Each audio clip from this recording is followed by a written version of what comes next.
하시는 하나님이란 제목으로 말씀 전해 주십니다. 거룩하신 하나님 감사드립니다. 복된 주일 하나님을 예배하게 하셨고 한 주간 살아오면서 은혜를 깨달아 감사하고 하나님의 만유의 주 되심을 고백하며 준비된 예물을 드렸습니다. 아버지의 귀한 예물 연락하시고 예물이 하나님 나라에 합당하게 쓰여지기를 원하며 드리는 손길 그들의 가정 생업 위에 하나님의 언약을 따라 복 주시되 하늘에 신령한 것 이 땅에 풍성한 것으로 복내려 주옵소서. 아버지 하나님, 오늘을 시작하여 한 주간 살아갈 때 우리가 보고 듣고 말하고 행하는 것들이 믿음 안에 있어 하나님의 영광 나타나게 되기를 원합니다. 아버지여, 이 땅에 참으로 대립과 갈등이 사라지기를 원합니다. 하나님의 정치적인 갈등이 지속되고 있고 민노총에 또한 전국적인 파업을 진행하여 참으로 온 국민의 경제생활에 어려움을 주고 있습니다. 오 하나님 아버지, 기억하는 것은 우리 네 편 저편에 서는 어리석은 자들 되지 아니하게 하시고 오직 예수 편에 서게 하여 주옵소서. 갈등을 조장하는 자들이 아니라 화합을 힘쓰는 자들 되게 하여 주시고 이 땅의 갈등과 대립이 사라지고 온전한 평화가 이루어지도록 하나님의 긍휼과 도우심과 은혜 있기를 간절히 원하며 예수님 이름으로 기도드리나이다. 아멘. 할렐루야. 여러분을 어쩌다가 보니까 더 반갑네요. 4월에 은퇴하고 8개월 동안 떠도는 그런 사람이 아니고 오라는 데도 많고 가라는 데도 많았습니다. 그동안 지교회를 돌아볼 수 없었는데 돌아보게 되어서 참 감사했습니다. 다음 달에는 이제 고금도에 내려가서 거기 있는 새 교회를 또 돌아보게 됩니다. 감사한 건 우리 교회 출신들이 보편적으로 목회를 잘하고 있다 하는 겁니다. 얼마 전까지 우리 교회를 함께 섬겼던 이재영 목사님은 진광전원주에 다니면서 목회를 잘하고 있고, 김일 목사님이라고 우리 교회를 섬기다가 주안교회로 가셨던 목사님인데 또 이제 이번 달에 홍천에 있는 희망교회 담임으로 부임을 해서 목회를 잘하고 있습니다. 제가 다음 주 11월 둘째 주에 취임 예배를 하는데 또 노회장도 있고 거기에 원로 목사님도 있고 많은 분들이 있는데 또 저를 그 노회가 초청을 했어요. 와서 취임식에 말씀을 전해달라고. 지난주에는 우리 교회를 옛날에 섬기다가 떠났던 우리 강문중 목사님이라고 신월동에 있는 수정교회를 또 방문을 했습니다. 큰 교회를 아름답게 잘 섬기고 있었고, 또 별내에 가게 되면 전권희 목사님이라고 계신데 그분도 이제 거기서 예배당을 크게 새로 짓고 좀 힘들어하지만 목회를 잘하고 있었습니다. 그동안 이제 농촌교회는 지방교회를 볼 수가 없었는데 돌아볼 수 있었는데 몇몇 이제 지교회도 그렇고 또 후배들이 섬기는 농촌교회를 방문해 보았습니다. 어때요? 오늘같이 이렇게 예배를 드리며 우리 찬양대가 있고 체루빔 또 연주가 있고 이렇게 많은 사람을 대해서 예배하고 설교하는 거 좋죠, 그죠? 근데 정말 힘든 거는 노인들 한 10명 앉혀놓고 설교하는 거 정말 힘들더라고요. 그래서 그 목사님의 고충은 다른 게 아니에요. 한 명이 떠나면 한 명 준다는 거죠. 농촌의 인구는 다 고령화되어서 젊은 사람들은 눈씻고 봐도 없어요. 다 할머니, 할아버지들 한 10명 놓고 주일 예배를 드리는 그 예배에 참석을 하고 설교를 하면서 참 이분들이 대단하다. 사람이 살아가면서 어떤 변화가 있어야 하잖아요. 그죠? 환경도 변하고 사람도 변하고 새로운 얼굴도 들어오고 뭐 이런 게 있어야 하는데 맨날 똑같은 사람 10여 명. 그중에 한 분이 돌아가시면 또 그 자리가 비고 다음에 누구 차례가 될까? 이러면서 목회하는 그분들, 한결같은 마음으로 섬기는 그들이 얼마나 귀한지 제가 새삼 깨달으면서 저와 여러분 그분들을 위해서 더 많이 기도할 수 있기를 바랍니다. 자, 오늘의 말씀은 이스라엘을 구원하시는 하나님의 구원의 서막입니다. 여러분 극장에 가보셨죠? 뮤지컬이나 연극을 보게 되면 땡 하게 되면 이렇게 커튼이 쫙 막이 열리면서 그 막의 서막 가운데 뭐가 보이는가 하면 고통당하는 이스라엘 백성들이 나타나게 됩니다. 참 채찍에 맞으면서 허리가 휘도록 벽돌을 굽고 그 벽돌을 가져다가 성을 쌓고 고통당하는 그들의 모습이 이렇게 보여지죠. 그리고 두 번째 막에서 저쪽에 호렙산이라고 하는 돌산에 보니까 가시떨기 나무가 하나 있는데 거기에 불이 붙어 타오르는데 거기에 목동 한 사람이 그 불에 다가갑니다. 근데 하늘의 음성이 들리죠. 모세야 거기 서라. 내가 선 곳은 거룩한 곳이니 내 발의 신을 벗어라. 이렇게 시작이 되는 게 오늘 이스라엘 구원의 서막 우리에게 읽은 말씀입니다.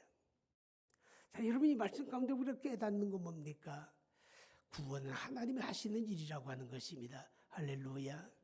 우리의 구원도 하나님이 하시는 일이고 고통당하는 이스라엘을 그 고통에서 구원하시는 이도 하나님이시다 하는 것을 우리에게 말씀을 해주고 있습니다. 이스라엘을 어디에서 구원합니까? 그들의 비참, 그들의 고통 가운데서 하나님이 구원하게 됩니다. 한때는 그들은 대접받는 민족이었습니다. 요셉의 애굽의 총리로 있고 그들이 그 땅에 이주해가지고 고센 땅에 기름진 그 땅에 살면서 농사를 짓고 목축을 하고 그 살아갈 때 그들에게 괴롭힘이 없었습니다. 이민족이라고 따돌림이 없었습니다. 그러나 세월이 흐르고 요셉이 죽고 그리고 새로운 왕조가 들어서서 그들을 바라볼 때 이스라엘 민족은 이민족이고 그들이 부흥하고 성장했을 때 걱정이 됩니다. 왕의 고개를 갸우뚱합니다. 저것들이 언젠가는 우리에게 등 돌리고 대적들과 손잡고 우리에게 저항하지 않을까 염려가 되고 불안합니다. 그래서 그들을 더 괴롭혀야 되겠다. 벽돌 찍는 일, 흙을 파고 진흙을 이기고 틀을 잡아 벽돌을 찍고 그것을 볕에 말리고 그걸 가져다가 또 등짐을 지고 옮겨서 성을 쌓고 농사를 짓고 목축을 하고 온갖 고된 일을 다 합니다. 급기야는 이스라엘 가운데 아들을 낳으면 죽여라, 딸이면 살려라 인구 억제 정책을 내놓습니다. 정말 더없이 견딜 수 없는 비참, 고통, 그들을 구원하신 하나님은 바로 그들을 그 비참과 고통 가운데서 구원하셨다 하는 겁니다. 그 아들 예수 그리스도를 우리에게 내주시고 우리를 구원하신 하나님의 구원도 마찬가지입니다. 우리가 형편이 좋고 대접받는 자들에서 우리가 구원받은 게 아니라 아담 안에 범죄하고 타락해서 우리는 말할 수 없는 비참 가운데 있는 우리를 하나님이 구원하셨다 하는 것입니다. 여러분 죄의 비참이 뭡니까? 우리에게는 죽음이라고 하는 게 있습니다. 성경은 이렇게 말합니다. 한 번 죽는 것은 하나님의 정하신 것이요 그 후에는 심판이 있으리니 한 사람의 범죄로 말미암아 죄가 세상에 들어오고 모든 사람이 죄를 지었으므로 모든 사람이 죽음에 이르렀느니라. 사람이 태어나서 죽는다고 하는 것은 죄인이라고 하는 반증입니다.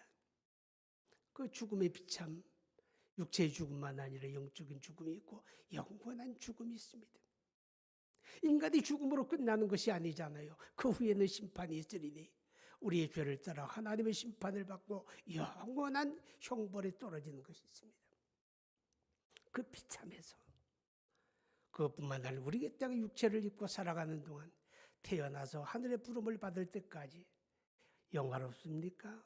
편안합니까? 승리만 있습니까? 그렇기도 하지만 사는 날 동안 병들림이 있습니다. 가난에 찌들림이 있고 실패가 있고 근심 걱정 떠날 날이 없습니다. 그래서 시편 기자는 고백하기를 90편에 보니까 인생의 연수가 70이요 강건함은 80이라도 그 연수의 자랑은 수고와 슬픔뿐이다. 인생의 비참을 노래하고 있습니다. 이 같은 인생의 비참 가운데서 하나님이 그 아들 예수 그리스도를 우리에게 내주시고 그를 통해서 우리를 구원해 주셨다 하는 것입니다.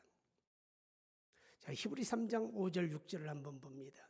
히브리서 또한 모세는 장래에 말할 것을 증언하기 위하여 하나님의 온 집에서 종으로 신실하였고 그리스도는 하나님의 집을 맡은 아들로서 그와 같이 하셨으니 우리가 소망과 확신과 자랑을 끝까지 굳게 잡고 있으면 우리는 그의 집이라.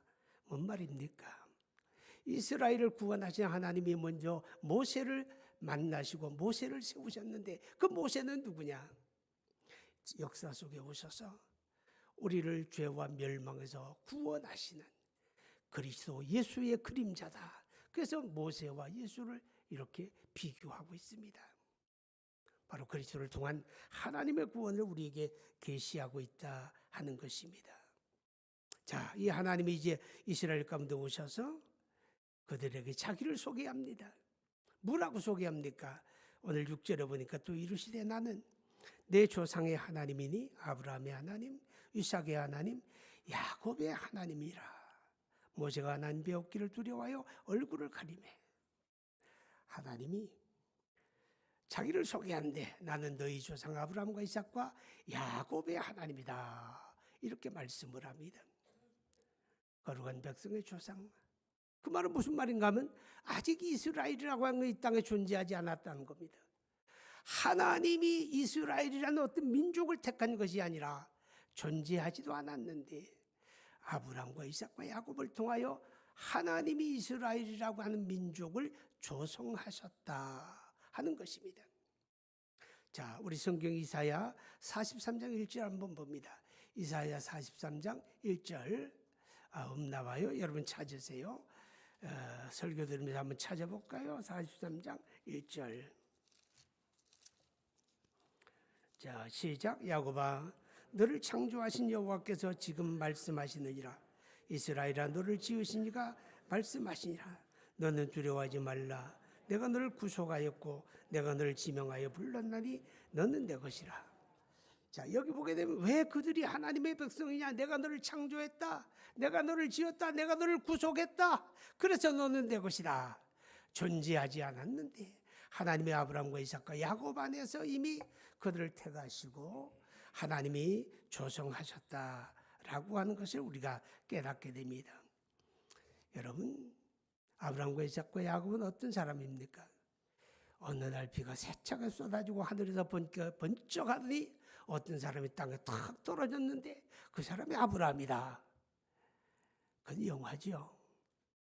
그런 게 아니라 우리하고 똑같은 사람이에요. 아브라함이나 야곱이나 이삭이 여러분과 저와 똑같은 사람이에요. 그런 사람이 어떻게 거룩한 백성의 조상이 됩니까? 여러분, 하나님의 구원은 이렇게 하나님의 선택과 부르심의 결과라고 하는 것입니다. 여러분이 좋은 가문에 나고 여러분이 세상에 탁월한 재주가 있고 남다른 학벌이 있어서 우리가 하나님을 알게 되는 게 아니라 아무것도 아닌 우리를, 아무것도 아닌 아브라함을, 아무것도 아닌 이삭을, 아무것도 아닌 야곱을 택하시고 부르는 것처럼 저와 여러분을 하나님의 은혜 안에 선택하시고 부르셔서 오늘 예수 믿음으로 하나님의 백성이 되고 하나님의 자녀가 된 것을 믿을 수 있기를 바랍니다. 하나님이 그들을 이스라엘 조상을 삼으셨습니다. 뿌리라는 말입니다. 뿌리. 여러분, 기억하시기 바랍니다. 그렇지만 그들에게는 사명이 있습니다. 무슨 사명? 내 후손이 하늘의 별처럼 창대하리라. 이게 그들의 사명이에요. 지금은 아브라함이 100세의 아들을 하나 얻었고 이삭은 65세의 야곱과 에서를 얻었지만은 하나님은 말씀합니다. 저 하늘의 별처럼 창대하리라. 오늘 예수 믿고 구원받은 사랑하는 여러분, 여러분은 거룩한 조상입니다. 아멘. 여러분은 거룩한 조상입니다. 여러분이 아들도 낳고 딸도 낳고 10명 낳고 20명 낳고 그래서 거룩한 조상이 되는 게 아니라 그것도 필요하고 필요한 일이지만 여러분으로 말미암아 예수 믿는 사람들이 내 주변에서 창대하게 되기를 하나님이 원하십니다. 할렐루야. 보세요. 하나님은요, 그들을 택하시고 부르실 때 아브라함은 자녀도 없었어요. 100세의 아들 하나 낳잖아요. 이삭 결혼해서 65세의 아들을 낳아요. 별 볼 일 없는 그들을 통해서 하나님은 창대한 역사를 이루십니다. 시작은 미약했어요. 시작은 별 볼 일 없었어요. 시작은 설마 그렇게 되려고 그랬어요.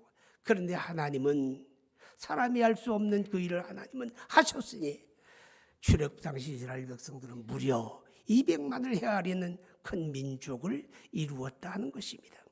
오늘 여러분을 믿음의 조상으로 세우시고 여러분에게 하나님 지금 선조의 비전을 주는 것입니다. 가서 모든 민족으로 제자를 삼아라. 할렐루야. 멀리 가는 것만이 아니라 내 주변에 내 형제, 내 부모, 내 친구, 내 직장 동료, 내 주변 사람들이 나로 말미암아 예수 믿고 구원받게 하는 이 선교의 사명이 오늘 거룩한 조상 되어지는 저와 여러분에게 있음을 깨달을 수 있기 바랍니다. 하나님은 아브라함과 이삭과 야곱을 조상으로 세우시고 그들에게 이렇게 말씀합니다. 너는 복이여라. 너는 복을 받은 자여라. 할렐루야. 복된 사람이 된 겁니다. 오늘 예수 믿고 구원받은 이 사실은 성경은 이렇게 말합니다. 너는 복된 자다. 너는 복을 받은 자다. 아멘. 주는 그리스도시요 살아계신 하나님의 아들이십니다. 고백하는 시몬을 향하여 내가 복이 있다. 오늘 여러분을 향하여 하나님 말씀합니다. 너는 복된 자다. 아멘. 이 하나님이 어떤 분이냐? 이 아브라함과 이삭과 야곱 그들의 조상의 하나님일 뿐만 아니라 7절에 보니까 여호와께서 이르시되 내가 애굽에 있는 내 백성의 고통을 분명히 보고 그들이 그들의 감독자로 말미암아 부르짖음을 듣고 그 근심을 알고 따라합니다. 보고 듣고 아시는 하나님. 그분이 바로 우리 하나님. 보고 듣고 아시는 하나님 무슨 뜻입니까? 살아계신 하나님. 할렐루야. 우상은 보지 못합니다. 우상은 듣지 못합니다. 우상은 알지 못합니다. 천만 번을 그 앞에 엎드려 절할지라도 우상은 웬 눈 하나 깜짝하지 못합니다. 그러나 우리 눈에 보여지지 않았지만 우리를 구원하신 하나님은 보시고 듣고 아시는 하나님. 할렐루야. 여러분 보고 듣고 아시는 하나님, 살아계신 하나님 무슨 뜻입니까? 우리 삶으로 경험되는 하나님, 체험되는 하나님, 만나지는 하나님. 아멘. 여러분 결혼했죠. 또 결혼하려고 하죠. 다 결혼하세요. 그런데 여러분 아내를 얼마나 압니까? 남편을 어떻게 압니까? 키가 몇 센치 크다 작다 중간이다. 몸이 뚱뚱하다 약하다. 어느 대학을 나왔고 어디 학교를 나왔고 취직을 어디에 했고 재능이 무엇이고 취미가 무엇이고 이렇게 아는 것은 객관적인 지식입니다. 그렇죠? 그러나 그 사람을 다 아는 건 아니에요. 살아가면서 만나지면서 경험하면서 남편을 알아가고 아내를 알아갑니다. 어떤 사람들은 이렇게 이야기해요. 내가 평생 살아도 도대체 아내가 어떤 사람인지 모르겠어. 혹 그런 사람 있습니까? 너무 감추지 마세요. 살아계신 하나님은 객관적인 지식으로 아는 것에 멈추면 안 됩니다. 내 삶 속에 그분이 경험되고 만나지고 체험될 때 그 믿음은 능력 있는 믿음이 되어지는 줄로 믿습니다. 우리가 살다 보면 너무너무 고통스럽고 힘든 순간을 만날 때도 있습니다. 경제적인 고통, 실패의 아픔, 질병, 오늘 죽을지 내일 죽을지 모르는 어려움 속에 있을 때도 있습니다. 가족이 해체되는 일도 있고 자식을 눈앞에 잃어버리는 가슴 아픈 일도 벌어집니다. 그 현실이고 그것이 세상입니다. 그럴 때 우리는 인간적으로 낙심하고 좌절하고 그럴 때가 많다는 것입니다. 그러나 성경은 이렇게 말합니다. 하나님은 너를 보고 너를 알고 있다. 하나님은 귀 기울여 듣고 있다. 할렐루야. 사람에게는 길이 없어도 그 하나님에게는 길이 있고 방법이 있다고 하는 것입니다. 그렇기 때문에 문제 앞에 좌절하지 말고 문제 앞에 좌절하지 말고 살아계신 하나님, 나를 아시는 그 하나님을 찾고 그 하나님 앞에 무릎을 꿇을 수 있기를 바랍니다. 오늘 성경은 이렇게 말합니다. 그들이 그들의 감독자로 말미암아 부르짖음을 듣고 그렇게 말합니다. 부르짖음을 듣고 9절에도 보면 이제 가라 이스라엘 자손의 부르짖음이 내게 달하고. 여러분 어떻습니까? 그들이 요셉의 때처럼 편안하고 대접받는 민족으로 거기서 살았더라면 어쩌면 그들에게 고센 땅은 천국 같은 것일지도 모릅니다. 그런데 그들에게 고통이 오니까, 그들에게 채찍이 가해지니까 견딜 수 없는 고통 속에 그들은 드디어 그들의 조상의 하나님, 언약하신 하나님을 찾기 시작합니다. 아브라함의 하나님, 이삭의 하나님, 야곱의 하나님, 그들을 통하여 약속하신 언약의 하나님을 그들은 찾게 됩니다.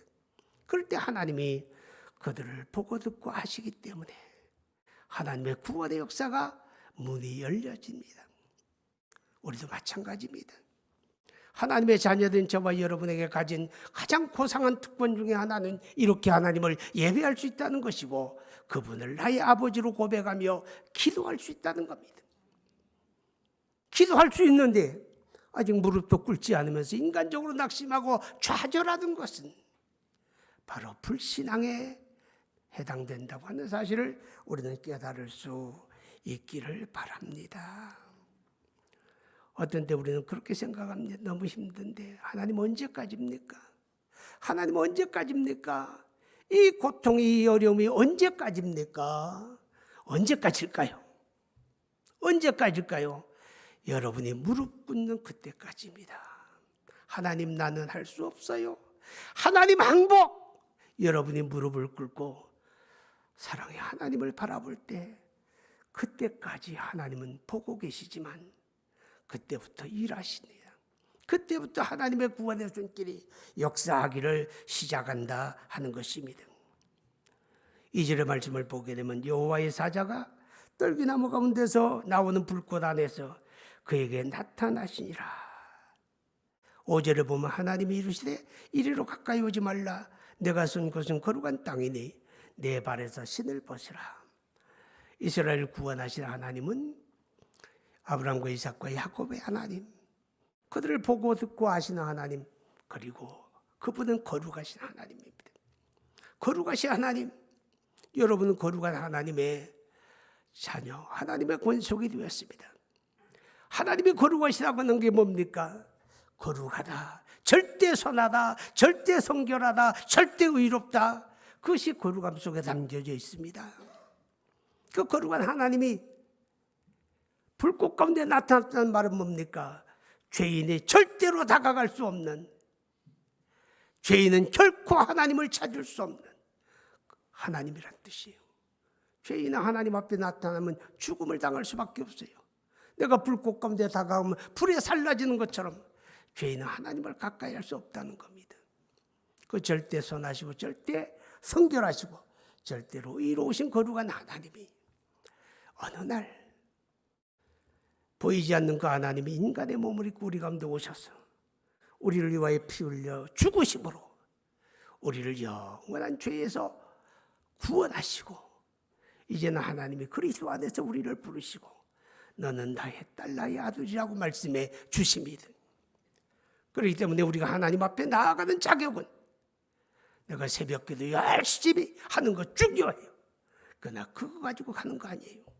내가 하나님 앞에 헌금 드리고 선교하는 거 중요해요. 그러나 그 같은 자기 의와 자기 선을 가지고 나가는 거 아닙니다.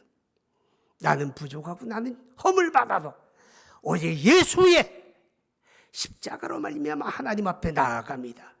어떤 사람이라도 예수의 십자가를 붙잡고 나아가면 하나님의 품이 열리고 하나님의 용서가 열리고 하나님의 은혜가 열리고 하나님의 구원이 열리는 줄로 믿습니다. 거룩한 하나님이 우리를 자녀로 부르시고 우리에게 한 가지 요구합니다. 너희를 부르신 아버지의 거룩함 같이 너희도 모든 행실에 거룩한 자가 되라. 아멘. 베드로전서 1장 15절의 말씀입니다. 거룩함이 뭡니까? 구별된다는 겁니다. 우리가 창세기 1장에 보면 하나님이 천지를 창조하실 때에 하나님이 빛과 어둠을 나누시고 빛을 낮이라 칭하시고 어둠을 밤이라 칭하시니라. 빛과 어둠을 나눈다는 뜻이 거룩함입니다. 우리가 비록 세상 속에 살지만 하나님을 알지 못하는 사람들과는 나누어져야 된다고 말이에요. 뭐가 나누어져요? 가치관이 달라야죠. 추구하는 삶의 목표가 달라야죠. 살아가는 모습이 달라야죠. 빛과 어둠을 나누어져야죠. 나누어지지 아니하고 살으니까 우리에게서 하나님의 영광이 드러나지 아니한다고 말입니다. 얼마 전 텔레비전 프로를 보니까 옛날 가수 중에 선이라고 하는 사람이 대담을 해요. 그 사람은 구제를 위해서 사는 것 같아요. 하루에 10,000원씩 구제를 하면 1년에 365만 원. 그는 구제하기를 시작해서 많은 세계 어린이들 돕는데 자기 사재 50억을 들였다 그래요. 얼마 전 360몇 억을 모금해가지고 어린 재활병원을 또 세웠다고 그러고 죽을 때까지 하루에 10,000원, 하루에 10,000원씩 구제하는 일을 실천하겠다고 고백하는 그런 모습을 보았습니다. 그들이 세상에 다른 사람들처럼 똑같은 목표와 똑같은 가치와 똑같은 생각으로 산다면 그는 거룩한 게 아닙니다. 빛과 어둠이 나누어지지 않은 겁니다. 그러나 그는 거룩한 삶으로 하나님께 영광을 돌리는 것입니다. 예수 믿고 구원받은 사랑하는 여러분, 우리도 마찬가지입니다. 우리가 주님의 말씀 믿음으로 붙잡고 살아갈 때 그게 거룩함입니다. 할렐루야. 우리가 믿음으로 사는 건 다른 게 아니에요. 이렇게 복된 주일날에 산으로 들러가기도 바쁘지만 그거 다 때려치고 예배하려 오는 게 거룩함입니다. 아멘. 오늘 성경은 이렇게 말합니다. 그 구원의 하나님은 언약을 잘 지키는 신실한 하나님이다. 여러분 약속 잘 지킵니까? 되도록 잘 지키십시오. 그러나 우리는 시간과 공간의 제약을 받기 때문에 어쩔 수 없이 우리가 약속을 펑크내는 일도 종종 있게 됩니다. 마음은 그런지 않은데 때로는 교통체증에 걸려서 때로는 병들어 누워있으므로 부득이한 상황이 벌어져서 약속을 지키지 못하는 것이 인간의 한계입니다. 우리 하나님은 어떻습니까? 우리 하나님은 전능하신 분. 그 말은 이 세상 형편과 처지에 매이지 않는 하나님. 그 하나님의 아브라함과 이삭과 야곱에게 말합니다. 두 가지를. 이 땅을 너와 내 자손에게 영원한 유업으로 주리라. 둘째, 내 자손이 하늘의 별처럼 창대하리라. 이 백성이 이방의 객이 되어 400년 동안 그들을 섬기지만 내가 그 끝날에 너희를 인도하여 내리라. 이것이 하나님의 약속이었습니다. 아무도 믿지 않았습니다. 아무도 기대하지 않았습니다. 그러나 때가 이름에 신실하신 하나님, 그들은 보지 않고 그들은 듣지 않고 그들은 믿지 않을지라도 하나님은 그 언약을 잊지 않으시고 때가 이름에 하나님의 약속을 성취하셨다. 언약을 지키신 하나님. 히브리서 야고보서 1장 17절 한번 봅니다. 온갖 좋은 은사와 온전한 선물이 다 위로부터 빛들의 아버지께로부터 내려오나니 그는 변함도 없으시고 회전하는 그림자도 없으시니라. 그는 변함도 없으시고 회전하는 그림자도 없으시니라. 신실하신 하나님. 이 세상의 형편과 처지에 매이지 아니하고 때가 이르면 반드시 그 약속을 지키는 하나님. 우리는 그 말씀을 믿고 살아가는 것이 하나님의 성도입니다. 이 말씀을 믿고 지킨다고 하는 것은 여러분 눈앞에 결과가 보여지기 때문이 아닙니다. 그것은 모험입니다. 아브라함아, 내가 내게 지시하는 땅으로 가라 말씀하실 때 어느 방향 어디까지라고 말씀하지 아니하고 그냥 떠나가라. 모험이었습니다. 모험의 결단을 통해서 하나님이 그를 인도합니다. 오늘 여러분이 하나님의 말씀을 지키고 순종하는 것은 계산 속에 답이 나오기 때문이 아닙니다. 답이 안 나옵니다. 그래도 순종하는 건 뭡니까? 모험입니다. 믿음은 모험입니다. 그때 하나님의 손길이 역사됩니다. 그때 하나님의 구원이 역사됩니다. 오늘 이 믿음을 통해서 살아계신 하나님을 날마다 경험하며 여러분의 삶으로 느끼며 간증하며 고백하는 승리의 삶이 있기를 축원합니다. 거룩하신 아버지 하나님, 은혜와 사랑을 감사드립니다. 오늘 우리에게 들려진 말씀이 마음에 새겨지고 우리 삶으로 실천하게 없어서 이스라엘 구원하신 그 하나님이 독생자 예수 그리스도를 통하여 우리를 구원해 주셨고 우리를 거룩한 조상으로 삼으셨나이다. 하나님의 나로 말미암아 이 땅에 수많은 사람들이 예수 믿고 구원받는 거룩한 자손의 조상 되게 하여 주옵소서. 날마다 말씀 붙잡고 실천함으로 살아계신 하나님 보고 듣고 아시는 하나님을 체험하게 되기를 원합니다. 예수의 이름으로 기도합니다.